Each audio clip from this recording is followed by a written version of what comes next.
So actually there will be controversies in NCERT and our content, क्योंकि वो बहुत कुछ गड़बड़ कर रहा है, बट हमारा जो कंटेंट है उसको उंगली करने का कोई सवाल ही नहीं है, because these are made from the books from medical physiology and you know that these cannot be proved wrong. Okay, तो like that, तो इसीलिए बट हाँ, for your exam से you have to keep a track of NCERT. इसलिए आप देखोगे जब भी टेस्ट लिखा होगा एनसीईआरटी बेस्ड, तो उसका आंसर एनसीईआरटी का ही होगा. ओके, जब भी टेस्ट जेसीईआरटी बेस्ड लिखा होगा उसका आंसर हमारे यहाँ से जाएगा. ओके, तो इसलिए ये आपको ध्यान देना है. फाइन.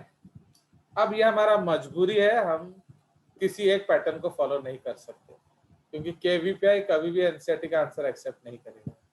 ओके, चलिए, तो we are discussing prevention to polyspermy. ये देखिए, जैसे ही एक स्पर्म अंदर आ जाता है, अब वो क्या करेगा, वो ये एक्चुअली ये जो 3-4 स्टेप्स है यहाँ, मैं वही सोच रहा हूँ वो स्टेप्स गए कहाँ. तो एक्चुअली यहाँ क्या होता है, देयर आर 3 स्टेप्स. सबसे पहले क्या है, जैसे ही स्पर्म आके आपका क्या, when it will meet the उसको क्या कहते हैं, oolemma, actually cone of reception बनता है. ओके, जैसे शादी में क्या होता है, दूल्हा अगर आपके घर के पास आ गया है, तो अब ससुर जी क्या करेंगे, ससुर जी एंड आपका जो पुजारी तीनों जाएंगे गेट के बाहर, उनका वेलकम करेंगे, उनका पूजा करेंगे. Okay, so that is the same case. तो जैसे ही स्पर्म आता है, तो ओवम का ऊलेमा एक कोन ऑफ रिसेप्शन बनाता है. ओके, ना जब ये कोन ऑफ रिसेप्शन बनेगा, ये कोन ऑफ रिसेप्शन क्या होगा, बोलिए, what it will do, so it will receive the sperm. तो जैसे ही स्पर्म इस कोन ऑफ रिसेप्शन में घुसेगा, सर तो स्क्रीन शेयर है. अरे अभी स्क्रीन आया ही नहीं है, सुनो. तो इसलिए जैसे ही ये, एक्चुअली मैं वो एक बुक ढूंढ रहा आपको दिखाने के लिए, तो इसीलिए, तो जब भी आपका स्पर्म उस जगह घुसेगा तो क्या होगा, बताइए. तो as the sperm enters into the reception cone, the membrane will be depolarised. ठीक है, तो मेम्ब्रेन आपका फटाफट डिपोलराइज कर जाएगा. ओके, डिपोलराइज करने से क्या हो गया, धड़ाल से क्या, आपका सोडियम चैनल खुल जाएंगे एंड सोडियम अंदर आना शुरू हो जाएगा. यस. ओके, तो जैसे ही सोडियम अंदर आना शुरू होगा, अभी हम काम करेंगे या रेस्ट, बोलो. So काम now करेंगे. we will work or we will rest,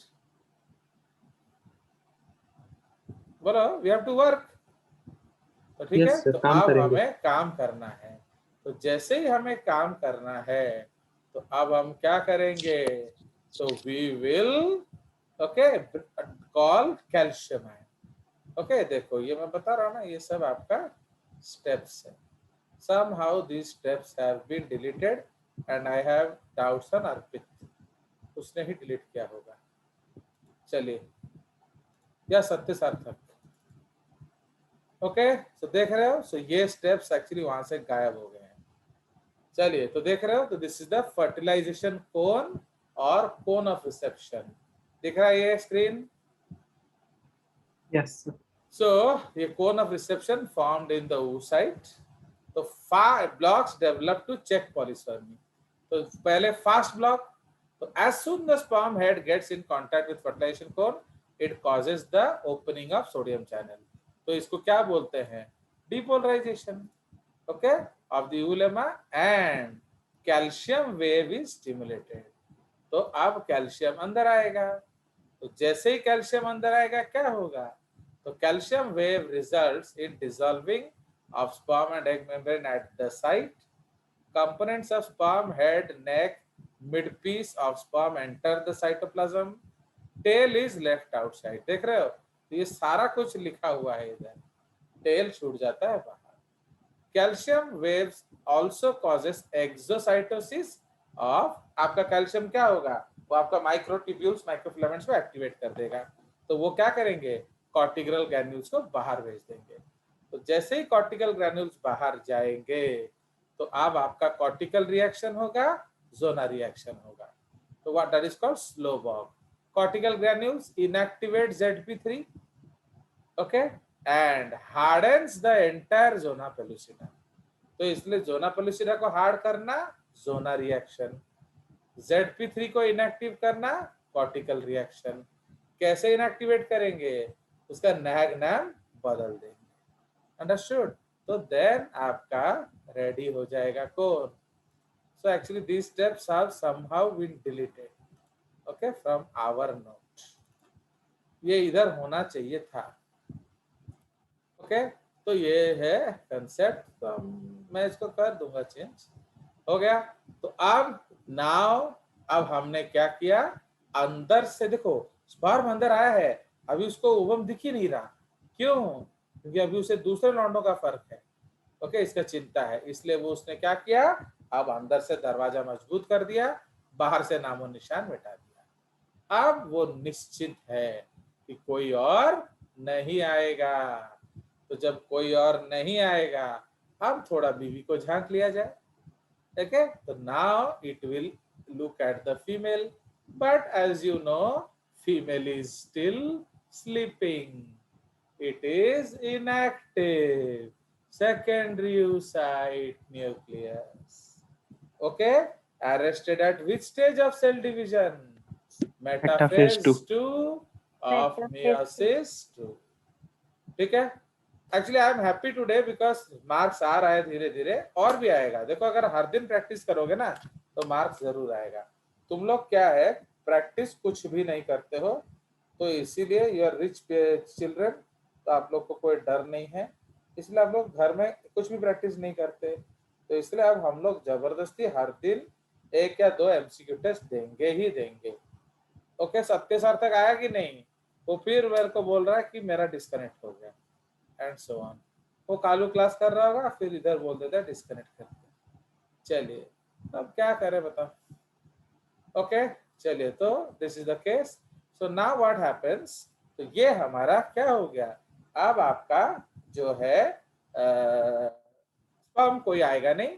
अब थोड़ा ध्यान, तेरा ध्यान किधर है, बीवी इधर है। अब ध्यान चेंज करो।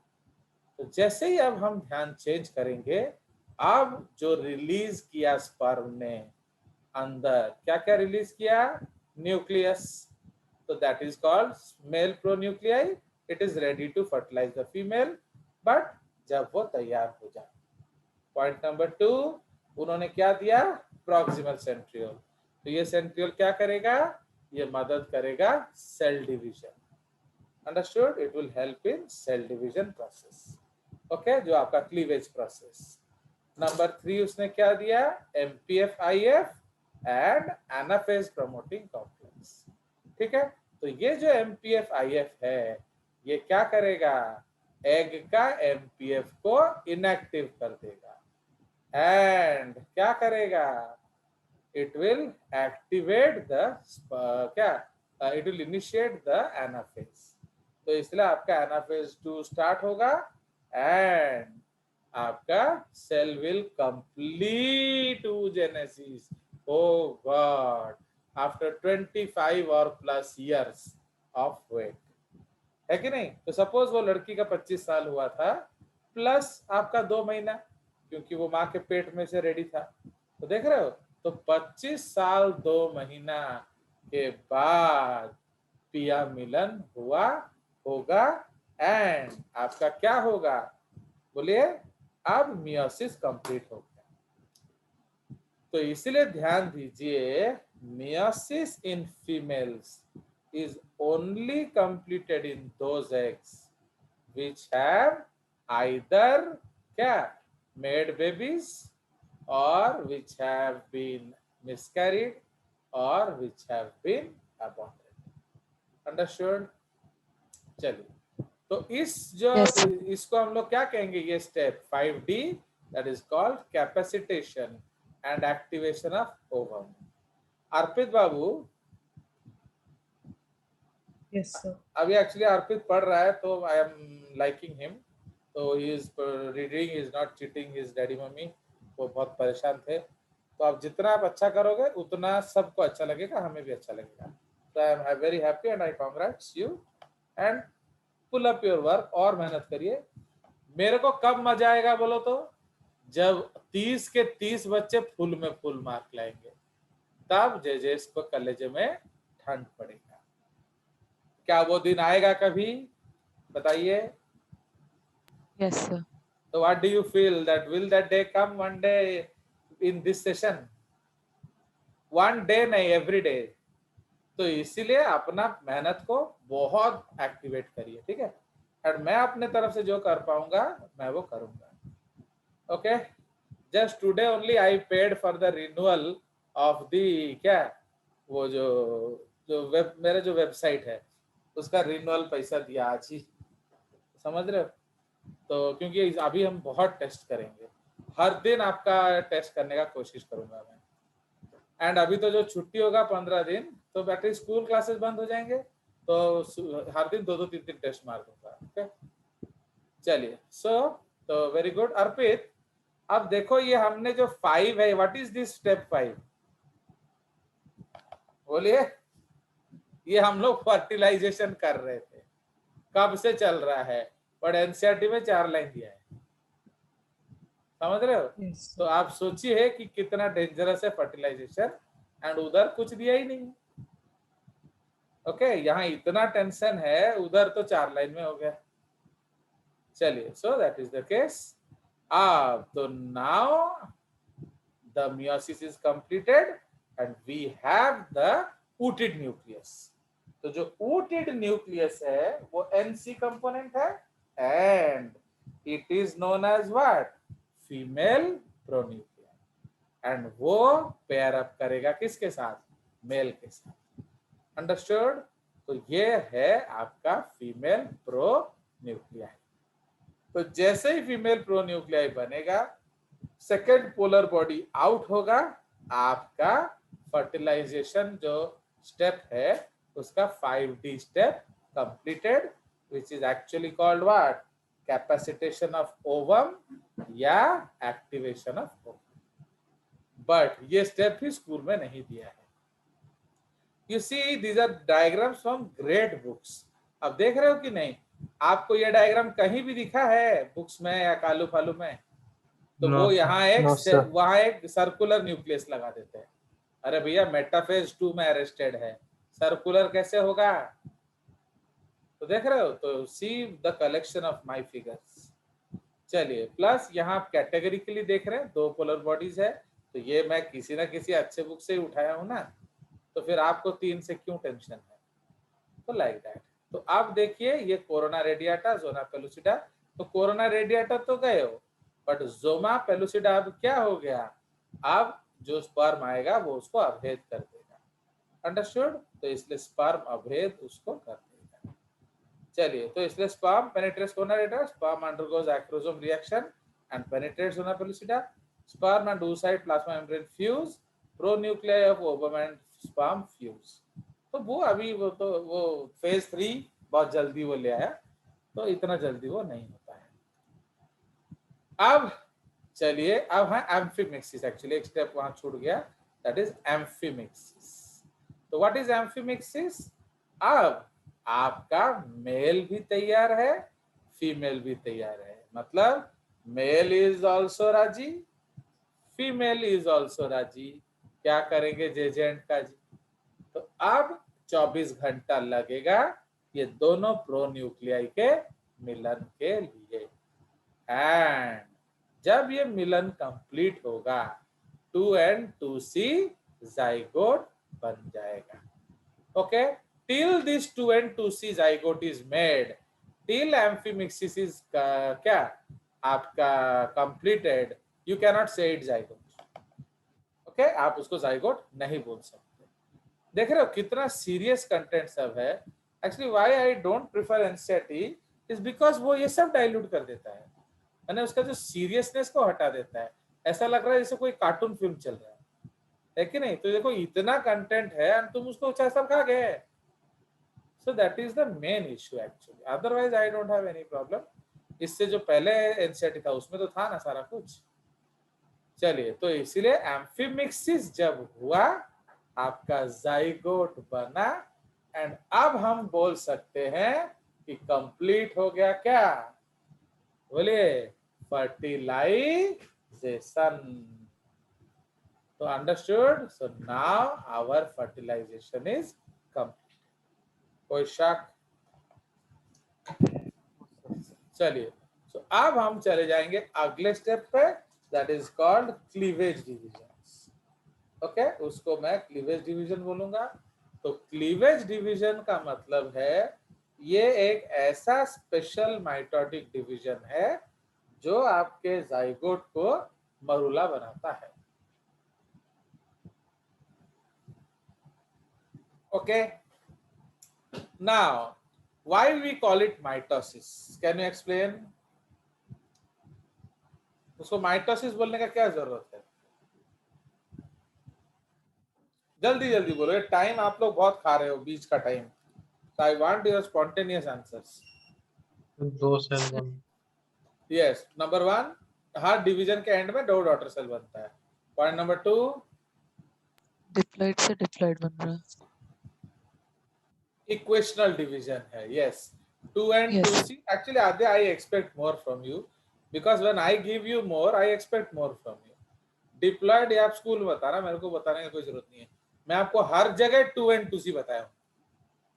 यू सी, अगर आप देखोगे मैं टैक्सोनॉमी भी पढ़ाता हूँ ना, N2C 2 and 2c बोलता रहता हूँ।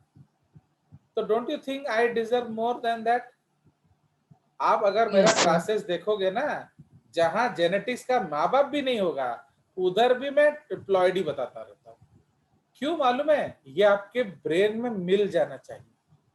Okay, because these are important concept, आप आउट ऑफ द ब्लू याद नहीं कर सकते। तो आप देखोगे जहां भी मैं अगर अभी टैक्सोनॉमी में ओवम बताता हूँ ना, ब्रैकेट में N2NC लिखता हूँ, तो इस तरह से आपको वो याद रखना पड़ेगा। तो आप बताएंगे 2 and 2c remains 2 and 2c. Okay, so that is why this is mitotic cells plus there is no variation. तो डॉटर सेल्स में कोई वेरिएशन नहीं होता है। So that is another reason ये mitotic division है। Then why we are calling it special mitotic division? क्योंकि ये बहुत सारे रूल्स को मान नहीं रहा। ओके, एंड उसका नाम मानने के पीछे मेन कारण कौन है? That hard, Rigid that zona pellucida. Rigid zona pellucida. Zona pellucida. तो ये जो hard and rigid zona pellucida है, ये बढ़ेगा नहीं कि इतने आसानी से टूटेगा नहीं। तो इसका मतलब क्या है कि आपका surface area to volume ratio क्या होगा? घटेगा नहीं। ओके, बिकॉज अगर आपका सेल डिवाइड करके छोटा हो जाएगा तो surface area to volume ratio is increasing और डिक्रीजिंग? अभी Increase. इंक्रीजिंग। तो जब surface area to volume ratio increase करता है, सेल डिवाइड करना चाहिए ना मेटाबॉलिकली एक्टिव होना चाहिए? Metabolically. बट ये तो फिर डिवाइड कर रहा है। डिवाइड करना चाहिए। तो इसका मतलब क्या है कि ये कान प्लाज्म थ्योरी को नहीं मानता है। Understood? Point number 2, Yes, sir. लोग देख रहे हैं consumption of food per unit volume बढ़ रहा है। भाई जाइगोट इतना खाता था, अब 4 दिन का जाइगोट इतना ज्यादा खा रहा है, तो क्यों ज्यादा फूड उसको चाहिए हो रहा है? क्यों उसको ज्यादा ऑक्सीजन चाहिए हो रहा है? Point number 1, number of cells बढ़ रहे हैं। पॉइंट नंबर 2, वो छोटे होते होते जा रहे हैं। इसका मतलब मेटाबॉलिक एक्टिविटी उनका बढ़ रहा है। तो समझ रहे हो? एक तो मेटाबॉलिक Yes, sir. एक्टिविटी बढ़ रहा है, इसीलिए ऐसा है। दूसरा कि उनका नंबर भी बढ़ रहा है, इसीलिए कंजम्पशन बढ़ रहा है। तो इसलिए ये सारा जो पैरामीटर पे जब हम चेक करते थे, तो आपका ये डिवीजन माइटोसिस तो दिखा, बट नॉट जनरल माइटोसिस। तो इसलिए इसको हम एक special case of mitotic division बोलते हैं। ओके, चलिए नाउ, तो प्रोडक्ट क्या है? Product is a मरूला। तो मरूला नाम कैसे पड़ा? Morris Elba. तो मोरस एल्बा इज मलबरी। तो मलबरी का जो फ्रूट है, तो वो जो मलबरी का फ्रूट है वो बिल्कुल इस जैसा दिखता है। भाई हमने तो मलबरी का फ्रूट नहीं देखा, तो हम कैसे समझेंगे? तो आप अनार का फ्रूट देख लो। आप जब अनार को काटोगे, क्या हर बेबी अनार एक जैसा दिखता है? बोलो। Yes, sir. है अंदर वाला जो रेड रेड वाला जिसको आप खाते हो, क्या सारे एक जैसे दिखते हैं? Shape? No, sir. No, they are polygonal and they are any shape, वो किसी भी शेप के हो सकते हैं, इसीलिए none of them are alike. क्यों? क्योंकि उसका भी देखोगे, उसका भी जो छिलका है वो काफी मोटा होता है। ओके, तो उसका ग्रोथ जरूर हो रहा है बट वो भी काफी मोटा होता है, इसलिए जितना ग्रोथ अलाउ करना चाहिए उतना नहीं हो रहा है, तो इसीलिए वो भी पॉलीगोनल शेप का होता है। And these daughter cells are known as what? Yeah, these product of marula cleavage are known as blastomeres. Why? Because they are the early embryonic cells which will produce the embryo. इसलिए इसको क्या बोला जाता है? Blastomeres. Okay, is it understood? चलिए, so Yes, sir. अब हम लोग को ध्यान देना है कि ह्यूमंस में किस किस तरह का क्लीवेज होगा। तो ये थोड़ा यूनिक पॉइंट है क्योंकि बहुत सारा चीज इसमें मैंने हटा दिया है। तो in humans point number 1 meridional cleavage होता है। मेरिडियनल क्लीवेज का मतलब है एग एक्सिस में होता है। जैसे आप यहाँ क्लीवेज देख रहे हो, तो अगर मैं यहाँ एक ऐसे लाइन खींच दूं, तो this line is what? This is the egg axis. आप बोलोगे सर झूठ बोल रहे हो। अब देखो यहाँ कौन है? Polar body. तो जहां पोलर बॉडी है उसको हमने क्या डिस्कस किया था? बोलो। वो एनिमल पोल है एंड उसका ज्योग्राफिकली ऑपोजिट साइड क्या होना चाहिए? So that is the vegetal pole. तो इसीलिए ये एग एक्सिस के अब अगला जो होगा 180 90 डिग्री ऑपोजिट होगा। अब ऑरेंज देखे, ऑरेंज, तो ये Yes, sir. ऑरेंज जैसा दिखेगा एक्चुअली। ओके, तो उस तरह से तो ये जो है आपका इसी पोल एक्सिस में पहला 3 डिवीजन होगा। So that is why they are called meridional cleavage. Point number 2, indeterminate. Indeterminate का मतलब क्या होता है? उनका भाग्य फिक्स्ड नहीं होता। डिसाइड तो नहीं हुआ। अगर आपका कोई लॉस हो गया तो आपका एम्ब्रियो में कोई प्रॉब्लम नहीं आएगा, बट 4th क्लीवेज अगर कुछ गड़बड़ हुआ उसके बाद तो जरूर नजर आएगा। अंडरस्टैंड? तो up to 3rd cleavage there is no problem, but beyond 3rd cleavage any loss will be visible. कोई शक? नो चलिए, sir. No, sir. 3rd early divisions are equal, but at least एक अनइक्वल डिवीजन जरूर है। क्यों? Is because इसमें 2 अलग अलग तरीके के